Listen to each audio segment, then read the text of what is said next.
Hello friends, আমি জিৎ আবার চলে এসেছি নতুন একটা ভিডিও নিয়ে আপনাদের সামনে। এই ভিডিওতে আমরা শিখব কি করে এই কাইন্ড অফ ফটো, যেটা আপনারা অলরেডি স্ক্রিনে দেখতে পাচ্ছেন, এই কাইন্ড অফ ফটোর আমরা ব্যাকগ্রাউন্ডটাকে চেঞ্জ করতে পারি।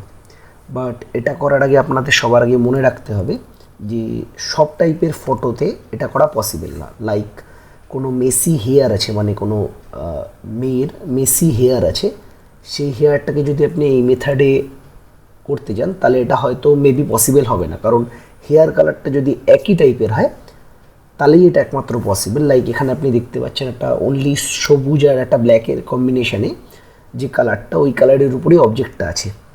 তো চলুন দেখে নেওয়া যাক কী করে আমরা এটার ব্যাকগ্রাউন্ড চেঞ্জ করব। তো কোনো কিছুর ব্যাকগ্রাউন্ড চেঞ্জ করতে গেলে ন্যাচারালি আমরা যেটা করে থাকি, অবজেক্টটাকে সিলেক্ট করে কাট আউট করে নিই।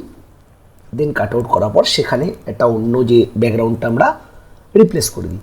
বাট এখানে প্রবলেমটা হচ্ছে এই অবজেক্টটাকে খুব ইজিলি সিলেক্ট করা পসিবল না। লাইক আমরা যদি কুইক টুল দিয়ে এই অবজেক্টটাকে সিলেক্ট করতে যাই, তো আপনারা দেখতে পাচ্ছেন এটা সেই মতে সিলেক্ট হচ্ছে না। তো কী মেথডে এটা সিলেক্ট করব সেটা আপনাদের বলে দিই।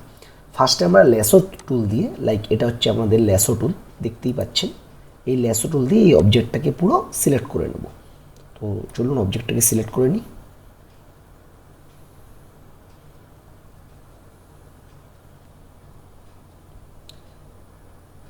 জাস্ট আউটসাইডের অবজেক্টটাকে সিলেক্ট করতে হয়, মানে আমি বলছি না যে পুরো একদম অ্যাকুরেটভাবে অবজেক্টটাকে সিলেক্ট করা কোনো প্রয়োজন আছে, কোনো প্রয়োজন নেই। আমরা খুব ইজিলি ওটাকে বের করে আনতে পারবো, সেটা আপনাদের দেখাবো।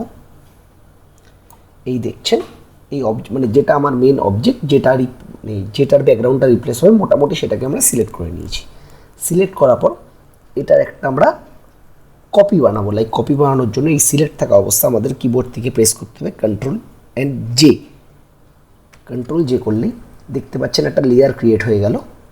আমি ব্যাকগ্রাউন্ড লেয়ারটাকে যদি অফ করি তাহলে দেখবেন এই জিনিসটা অনলি সিলেক্ট আছে, মানে যেটা আমরা অনলি কাট আউট করেছি। তো এটাই আমি যে কোনো একটা ইমেজ প্লেস করলে করতেই পারি, বাট সেটা তো আর এক্স্যাক্ট যেরকম আমি চাইছি বা আমরা চাইছি সেরকম হবে না।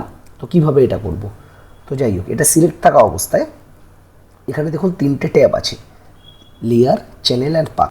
এটা সিলেক্ট থাকা অবস্থায় আমাদের এই চ্যানেল ট্যাবে যেতে হবে। চ্যানেল ট্যাবে দেখতে পাচ্ছেন এই চারটে অপশান আছে। একটা হচ্ছে রেড চ্যানেল, মানে এই ফটোর পুরো রেড পোর্শনটা আপনাকে দেখাবে। এটা গ্রিন পোর্শনটা আপনাকে দেখাবে। এটা ব্লু, মানে ব্লুইশ পোর্শনটা আপনাকে দেখাবে। এই তিনটে চ্যানেলের মধ্যে রেড, গ্রিন, ব্লু আপনাকে দেখতে হবে কোনটায় ব্ল্যাক অ্যান্ড হোয়াইটের কম্বিনেশনটা বেশি। লাইক আমি যদি রেডটাকে প্রথমে সিলেক্ট করি তাহলে দেখবেন এখানে অন্যান্য কালারও আছে, মানে শুধু রেড অ্যান্ড ব্ল্যাকটা নেই, হোয়াইট অ্যান্ড ব্ল্যাকটা নেই। যদি গ্রিনটা সিলেক্ট করি এখানেও সেরকম, বাট যদি ব্লুটা সিলেক্ট করি তাহলে দেখুন এখানে ব্ল্যাক অ্যান্ড হোয়াইটের পোর্শনটাই অনলি বেশি, মানে বাকি দুটোর থেকে ব্লুটা বেটার। বাট এটা অলওয়েজ ম্যান্ডেটারি না যে কোনো ফটোর ক্ষেত্রে শুধু ব্লুটাই ম্যান্ডেটারি হবে। অনেক ক্ষেত্রে রেডও হতে পারে, অনেক ক্ষেত্রে গ্রিন হতে পারে। তো এই ক্ষেত্রে ব্লুটা বেটার সিলেকশন আমার কাছে। তো এই ব্লুটা সিলেক্ট থাকা অবস্থা আমাকে এটা ডুপ্লিকেট চ্যানেল তৈরি করে নিতে হবে। ডুপ্লিকেট চ্যানেল তৈরি করার জন্য আপনি সিলেক্ট থাকা অবস্থায় এটাকে ড্র্যাগ করে এই যে নিচে প্লাস সাইনটা আছে এটাও করতে পারেন, অথবা এখানে রাইট ক্লিক করে ডুপ্লিকেট চ্যানেল, দেখুন এটা ডুপ্লিকেট চ্যানেল ক্রিয়েট হয়ে যাবে। ডুপ্লিকেট চ্যানেল ক্রিয়েট হয়ে গেল। এবার এটাকে আপনি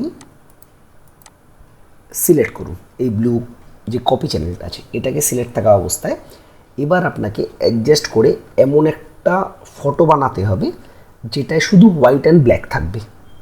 তো এটা বানানোর জন্য এটা সিলেক্ট থাকা অবস্থায় আপনাকে এই ইমেজে যেতে হবে। ইমেজে গিয়ে অ্যাডজাস্টমেন্ট থেকে লেভেলস, এই লেভেলসে গিয়ে আপনাকে এখানে সব কিছু অ্যাডজাস্ট করতে হবে। সেটা আপনি আপনার মতো করে করবেন।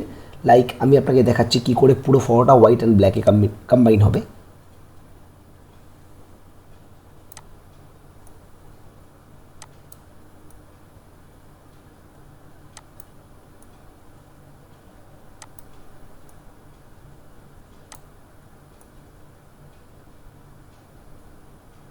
দেখেছেন? এবার ওকে, দেখুন এই ফটোটার মধ্যে শুধু হোয়াইট আর ব্ল্যাক আছে। তো আমি যদি আপনাকে বলি এই যে ব্ল্যাক যে পোর্শনটা আছে এটাকে আপনাকে সিলেক্ট করতে হবে। তো আপনি কী করে সিলেক্ট করবেন? এটাকে সিলেক্ট করার জন্য এই চ্যানেলটা সিলেক্ট থাকা অবস্থা আপনাকে কন্ট্রোল প্রেস করতে হবে এবং চ্যানেলটার উপরে একবার ক্লিক করতে হবে। দেখুন চ্যানেলটার ওই হাতের পাশে একটা স্কোয়ার সাইন চলে এসছে।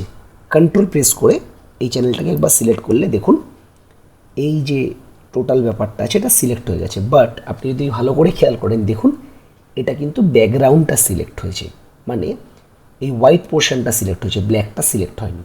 তো ব্ল্যাকটা সিলেক্ট করার জন্য আপনাকে এটা ইনভার্ট করতে হবে। তো ইনভার্ট করার যেটা আমাদের শর্টকাট ছিল কন্ট্রোল শিফট আই। তো কন্ট্রোল শিফট আই করলে দেখুন এই ব্ল্যাক অবজেক্টটা অনলি সিলেক্ট হয়ে গেছে, দেখতে পাচ্ছেন। তো এটা সিলেক্ট থাকা অবস্থায় আপনাকে আবার একবার RGBতে ক্লিক করতে হবে, তাহলে দেখুন শুধু এই জিনিসটা পার্টিকুলারলি সিলেক্ট হয়ে গেছে। এবার আপনি লেয়ারে চলে আসুন, লেয়ারে চলে এসে এখানে যে মাস্ক আছে এই এফেক্টসের পাশে যে মার্ক সাইনটা আছে এটা একটা ক্লিক করুন, দেখতে পাচ্ছেন পুরো ব্যাপারটা একটা শুধু এই অবজেক্টটাই সিলেক্ট আছে, ব্যাকগ্রাউন্ডে কিচ্ছু নেই, কোনো হোয়াইট পোর্শন নেই। এবার আপনি যে কোনো ইমেজকে এই ব্যাকগ্রাউন্ডে প্লেস করতে পারেন। ফর এক্সাম্পল আমার কাছে একটা ইমেজ আছে, আমি সেটাকে ব্যাকগ্রাউন্ডে প্লেস করছি।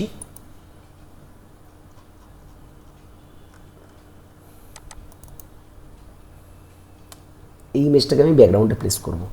তো প্লেস করার জন্য এখান থেকে ইমেজটাকে তুলে এনে আমি এখানে ফেললাম। এবার আপনি এটাকে ছোট বড় করে নিতে পারেন, লাইক কন্ট্রোল টি করলে এই চারিদিকে এই অপশানটা চলে আসবে যেটার মাধ্যমে আপনি ছোট বড় করতে পারবেন।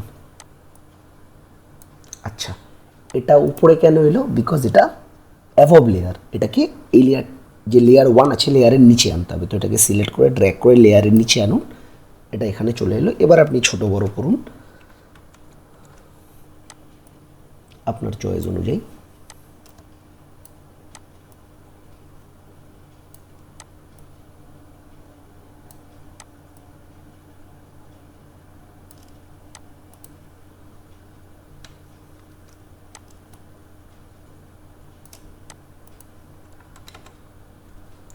আপনি দেখতে পাচ্ছেন পুরো ব্যাকগ্রাউন্ডটা চেঞ্জ হয়ে গেল, কোথাও কোনো হোয়াইটের কোনো নামো নিশান নেই, এভরিথিং ইজ পারফেক্ট। তো এরকম টাইপের ফটো আপনার যদি কাট আউট করে বের করে আনতে হয় তার জন্য এই মেথডটা একদম পারফেক্ট। তো যদি ভিডিওটা আপনাদের ভালো লেগে থাকে প্লিজ সাবস্ক্রাইব করবেন এবং লাইক করবেন যাতে আমি আরও নতুন নতুন ভিডিও বানাতে পারি। আজকের জন্য এইটুকুই, আবার দেখা হবে কোনো নতুন একটা ভিডিও নিয়ে।